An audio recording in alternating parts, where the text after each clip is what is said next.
Hello, everyone, and welcome to today's presentation. Today's webinar is presented by Act-On Software and our partner, Goose Digital. Just a couple of housekeeping items to note. Today's webinar is being recorded. You will receive a follow-up email with the recording and slide deck within 2 business days of the event. You should see on your screen a small Q&A box. Please feel free to pose any questions you may have as we go through the presentation, and then we'll do our best to address them during the Q&A section at the end. With that, I'd like to welcome you to today's presentation about how to execute critical bulletins at scale. Might be more important now than ever. And on the agenda, we have introductions, the evolution of marketing automation use cases for insurance business drivers of marketing automation, top challenges brokers face, and reasons for creating a bulletin communication strategy, plus a demo about building list segments, critical bulletin templates, and reporting, and then, like I said, time for that Q&A. My name is Sarah Moore. I work for Act-On, and I'm the moderator for today's presentation. Act-On Software is a marketing automation platform responsible for delivering innovation that enables marketers to create unique journeys using customer behaviors, preferences, and data to intelligently guide the engagement strategy. Act-On is the only integrated workspace that powers the customer experience from end to end, from brand awareness and demand generation to retention and loyalty. With Act-On, marketers can drive better business outcomes and see higher customer lifetime value. Next, I would like to introduce you to today's presenters, Jen Pugsley and Mark Finnegan from Goose Digital. Jen, I'll let you tell our audience about Goose and take the presentation from here. Welcome. Thank you, Sarah. Welcome back, everyone. This is now our 3rd webinar focusing on the broker vertical and how to use marketing automation in various strategies. First, a bit about Goose. Goose Digital is Canada's leading marketing automation agency. Our expertise spans across the world's best marketing automation platforms, helping brokers, carriers, and MGAs alike strategically plan and execute profitable digital marketing. We believe that the marketing automation platform is at the center of all modern marketing departments and is fundamental to executing a successful digital marketing strategy. We are a full-service digital agency with an insurance practice of 4 years. I have been a broker for 15 years and transitioned my career to the digital world back in 2012. So welcome today. This is some of our industry involvement over the years. We see this participation very important for our continued learning, gathering information on trends for our customers, and not to mention that we do love how much fun this industry does like to have, particularly at events. And we're hoping to see many of you again this year, although it's probably going to be virtual. So it's no secret that marketing has evolved over the years. Thanks to the digital revolution that's been underway for about 10 plus, marketing's ability to impact and influence audiences has actually never been greater. So marketing now has the tools to reach and address leads and customers across the entire buying journey. In other words, from initial awareness of your company products and services to an active sales opportunity, and now through to in-life customer communications. When it comes to customer communications, brokers have always played a critical role in cutting through insurance complexities. In our current situation, they're needed more than ever. Historically, though, customer communications haven't necessarily been seen as a marketing function, particularly in brokerages. So today we're going to show you how this is possible using the right approach. So as I mentioned a few slides back, at the center of all modern marketing departments are marketing automation platforms. These will enable you to power holistic lead generation and acquisition programs, as well as customer marketing strategies. Goose Digital has spent the last 4 years utilizing and productizing the core feature functions of these platforms specifically for the insurance industry. This was really born out of our insurance background and really a true passion to use this type of technology to increase profitability, augment productivity and efficiencies, and an industry that is, lagging behind with innovation. So just as the refresher, I am going to touch on some of the key business drivers for marketing automation broadly. So let's start with sales. On the left-hand side there, we got lead generation. So things like focusing on lead quality through targeting and capturing those leads into lead management. So some things are how to handle those leads that are coming in. For some companies, this may mean things like centralizing lead capture, for example, or routing leads to specific branches or departments, or simply putting leads back through a qualification process that will categorize them and further alert sales. This then extends into lead nurturing, and this is really about marketing supporting sales by warming up leads that are not quite ready to purchase, if it's an e-commerce situation, or entertaining a sales conversation more on the commercial side. So over on the right, we expand into customer communications and touch points. And this is really throughout the customer life cycle. So you can design these to flow with your current service timeline that you've built for your brokerage. For example, new customer notices, upsell or cross-sells of other applicable product lines, renewals, and we touched on that in our last webinar, critical bulletins, so that's going to be our topic for today, on to things like claims notifications, even simple e-newsletters, or perhaps for specific times where you need to confirm or gather information with your customer. Then it goes down into the center, we have reporting and insights. And for a lot of customers, this is actually the top driver. Without these types of platforms, it's really difficult to pull together and connect data from all different sources in order to provide sometimes multi-purpose reporting required by different departments in a lot of cases in order to understand what's working, where do you optimize, and where do you invest further dollars.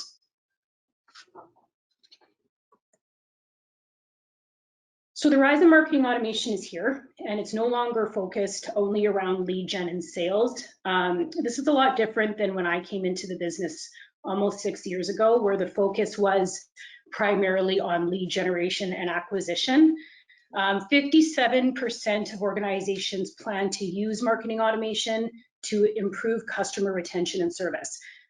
This has become a major priority for many insurance providers, particularly in the last several weeks. I read a recent statement in a Forrester research report that said the goal should be 70% of communications directed at serving the insurance customer and building trust, while only 30% aimed at sales. So different product lines between personal and commercial insurance will produce different types of opportunities, though, to communicate with your customers through automation, and we'll get into that more through the segmentation examples that Mark is going to show in the demo. So talking with several brokers a month, they're continuing to face major challenges. COVID-19 obviously has taken the stage currently, but the challenges do span across market conditions, speed, efficiency, profitability and growth, technology and digital transformation as a whole. In our current situation, brokers are busier than ever and are having to react to an influx in customer inquiries, endorsements, and adapt to a new way of operating overall. What we're hearing is that brokers are needed right now to provide genuine help and clear-cut information that is actually unique to their customer situations. The brokers that want to use email as a communication tool for some types of these strategies are challenged because they have valid hurdles with data, how to segment that data, their lists, maybe internal or external capabilities, and effective tools.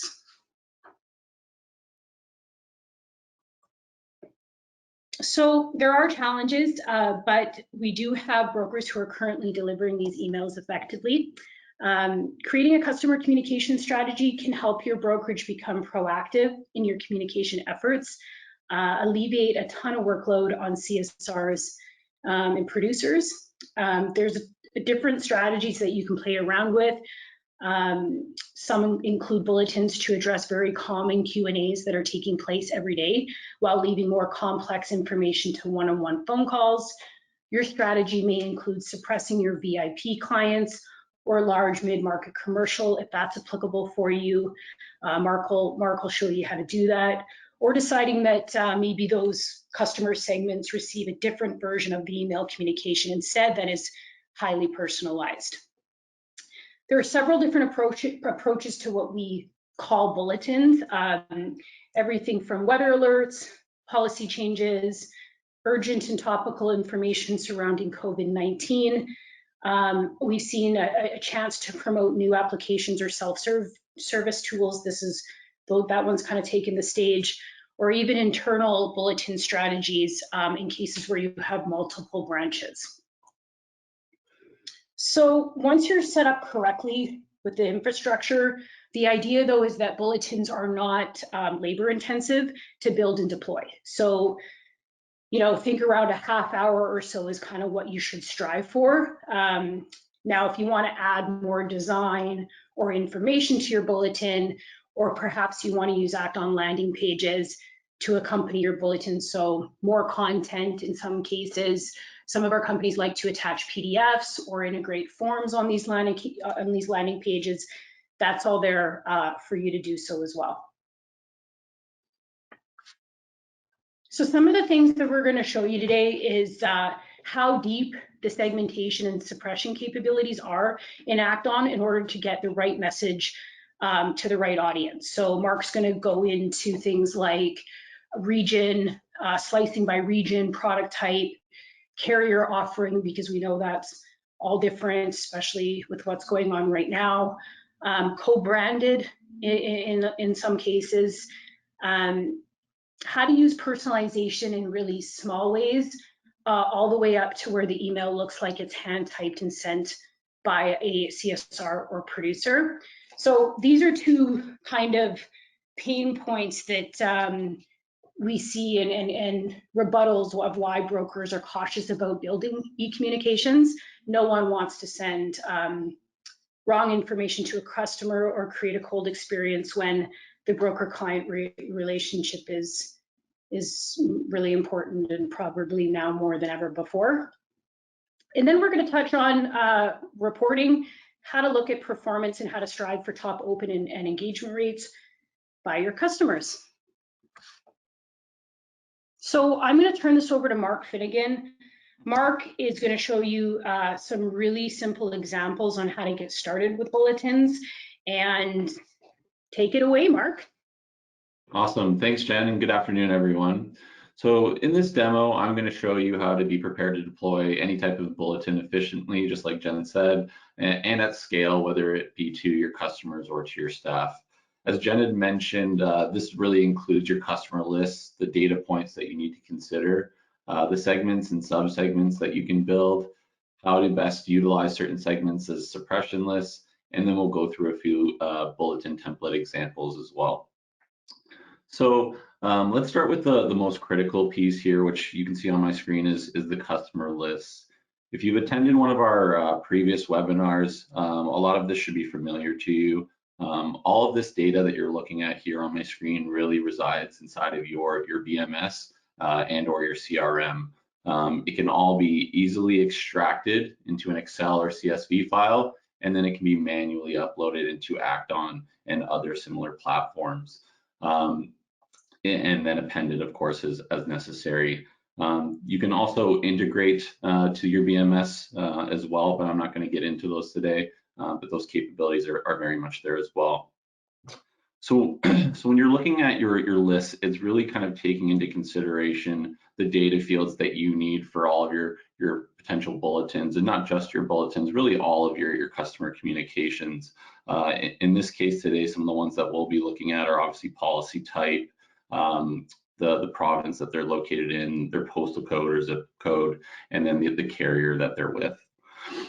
Once you've really determined all the data fields or data points that you need on your customers to really execute all of your bulletins in quick fashion, the next thing is really to start to build out all of those segments that you need under your list.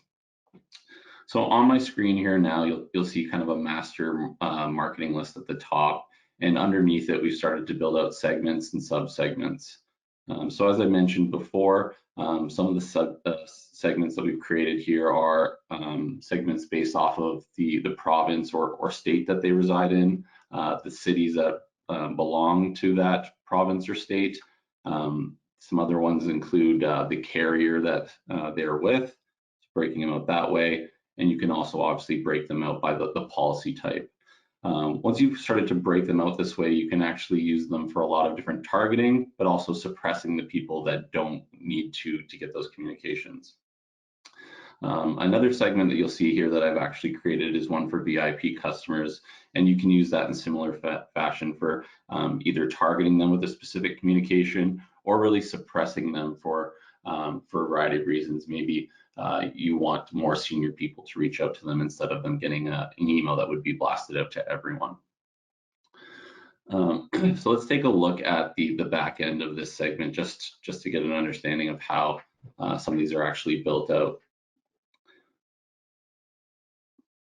So the great thing with Acton is their segmentation capabilities are actually phenomenal. You actually get a whole bunch of easy to use kind of and or options here, and they can be quickly removed. And you can see the three that I've actually selected here for this particular segment. So the three data fields that I'm using are VIP customer, insurance carrier, and email. So the VIP customer has to equal yes. They have to be with one of these three carriers, and then they have to have an email in order to actually be in this segment. So it's as simple as that, and you can mix and match in whatever way it makes sense for your business. As Jen mentioned kind of before in her presentation, typically these bulletins are urgent. So once you're set up with all your segments and the templates that I'm going to get into shortly, it's really a matter of being able to deploy these in roughly 30 minutes. And that's really what you should be striving for, because the majority of these messages need to get out as soon as possible. So let's take a look at the first bulletin example that I have here. So this one is an HTML template for severe weather. When you're working with HTML templates, the things that you want to take in consideration are obviously you want it to really align with your brand, and you want it to look really nice and sharp. You want to have a good quality version of your logo.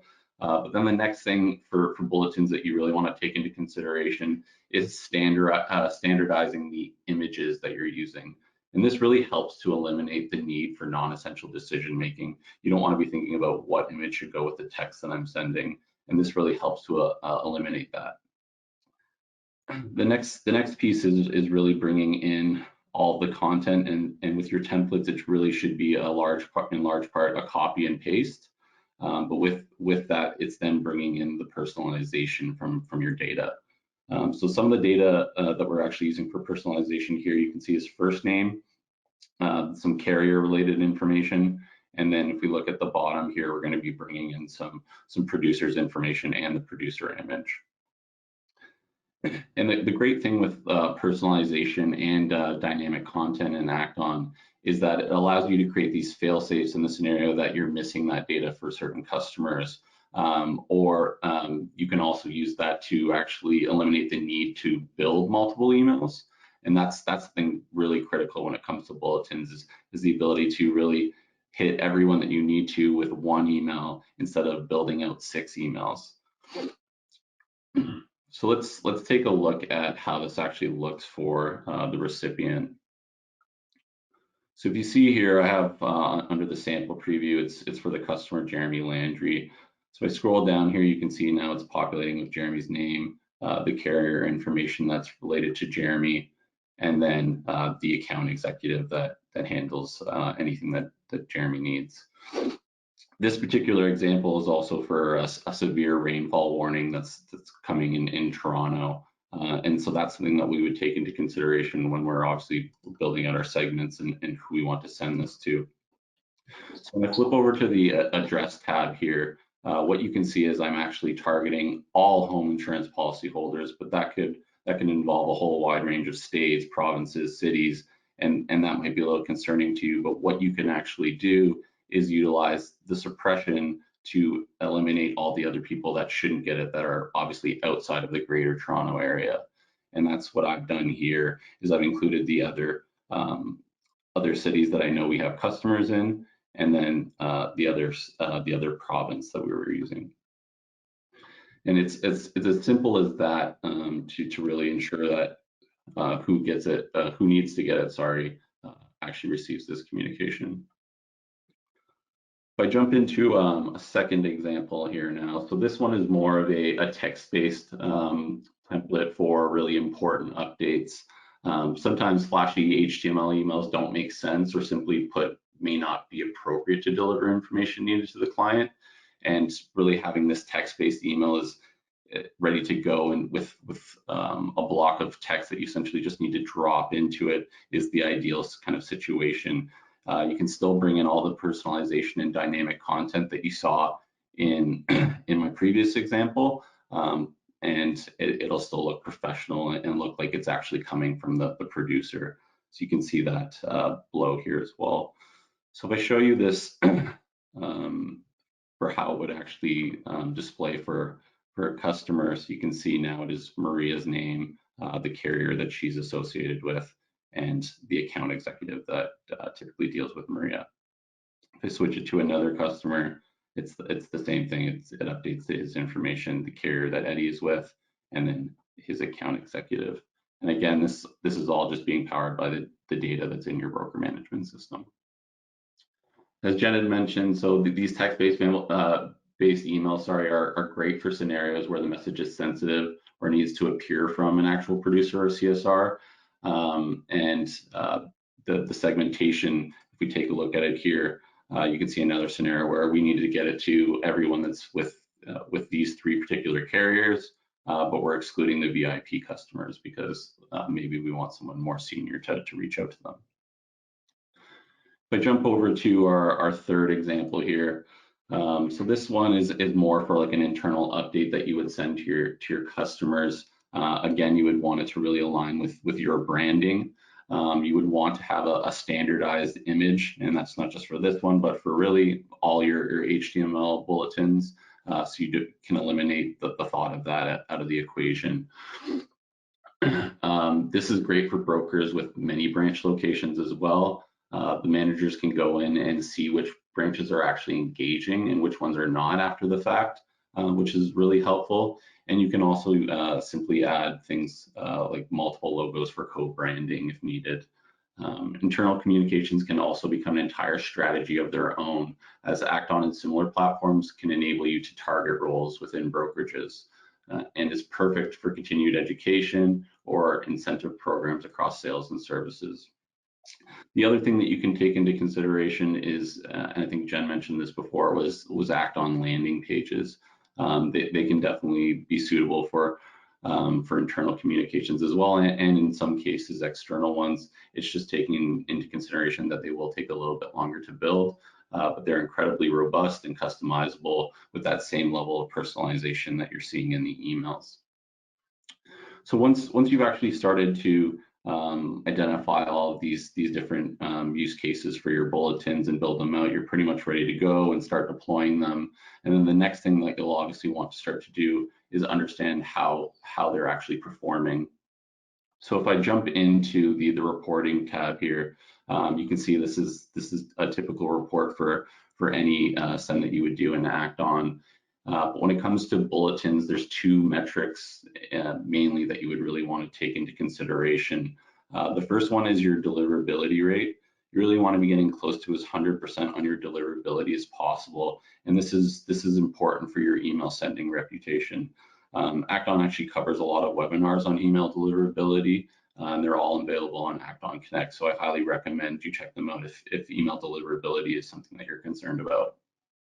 The next one that you would want to actually look at is your open rate. So for the insurance industry, the average open rate actually averages between, I think, 30 to 40%.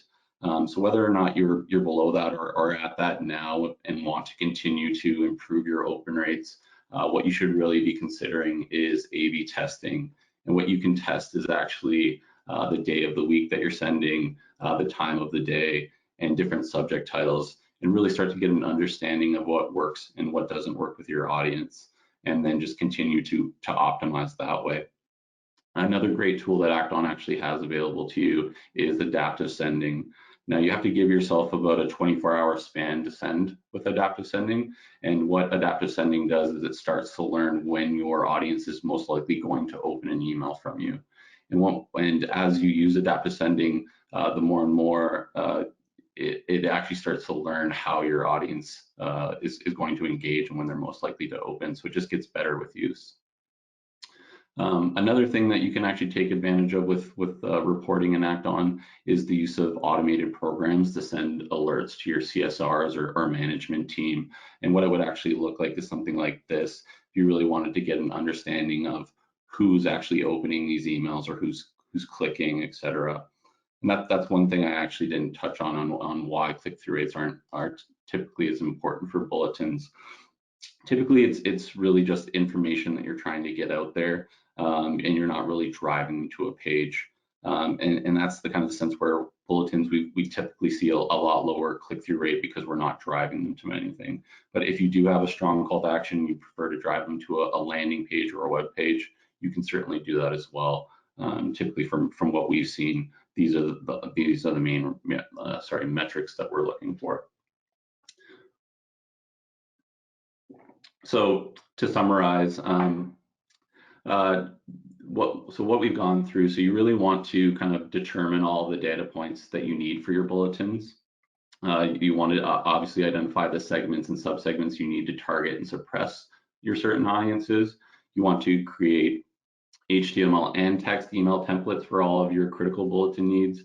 And then you want to utilize personalization and dynamic content to minimize the emails that you need to send and create, and as well kind of create yourself the fail-safe in the event that you are missing some data for your customers.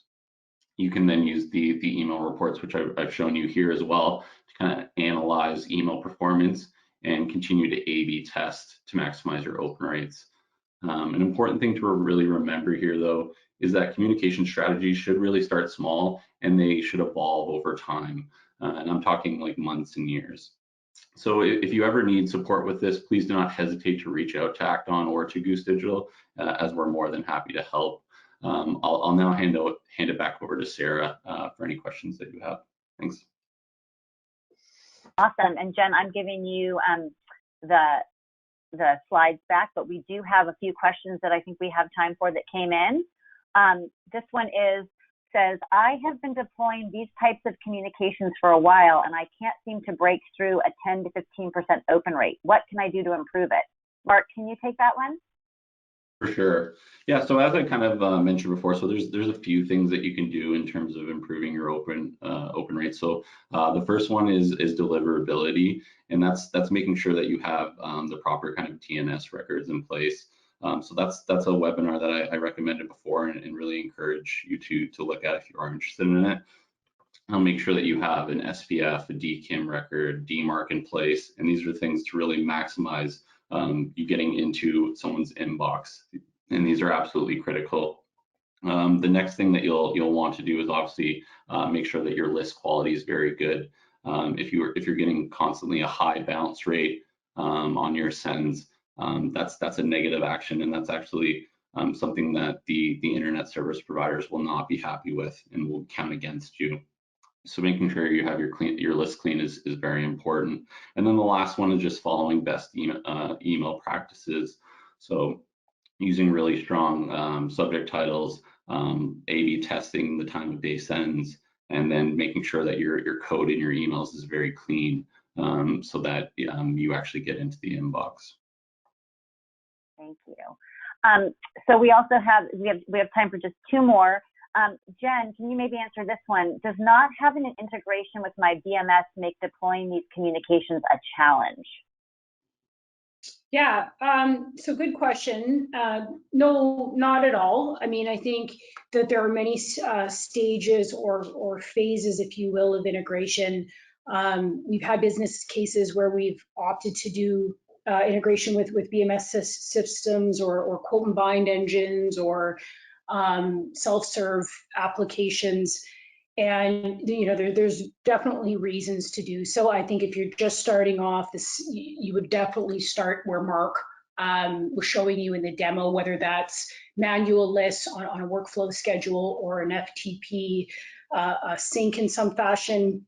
We've had customers who have been operating successfully for 2 years without full-blown integration. So I think it just kind of depends on the types of use cases and budgeting, and we would help work with you to kind of determine in phase 1 what is like a path of least resistance that isn't sacrificing the user experience, and then we would build out kind of phase 2 and 3 from there. Wonderful. Well, I want to be respectful of everyone's time. We're at the bottom of the half hour, and so there are a couple more questions that have come in, but we will respond to you directly in the next 24 hours. We'll make sure to get those answers to you. Thank you so much, all of you, for joining, and thank you to Jen and Mark from Goose for sharing their presentation and the awesome demo. As a reminder, we will be sending out a follow-up email in the next couple of days with the slide deck and as well as the on-demand recording of today's webinar. And like I said, I will go ahead and make sure that we answer the questions that came in that we don't have time to answer live right now. Have a wonderful rest of your day. Thanks, Jen and Mark. Thanks. Thanks, everyone.